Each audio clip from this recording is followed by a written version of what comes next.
Hello everyone, welcome back to my channel. Today, I'm excited to share with you another powerful Unity tool, Scanline tool. This is a highly versatile Unity plugin designed to help developers easily create scanline effects in their games. You can use it to scan entire game scenes, individual objects, or even create futuristic scanning and detection effects, perfect for sci-fi projects, energy waves, or visual highlights. Here are some of its main features. 1. Easy integration, works seamlessly with your existing projects. 2. Optimized performance, minimal impact on frame rate, suitable for all platforms. 3. Fully customizable, adjust the line's thickness, speed, color, and brightness easily.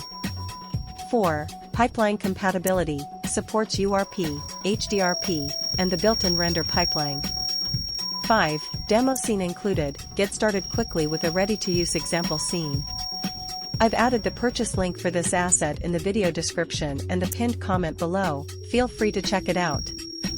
If you find this video helpful, don't forget to like, thumbs up and subscribe bell to my channel. I'll be sharing more interesting and useful Unity assets and tools in future videos. Thanks for watching, and I'll see you in the next one.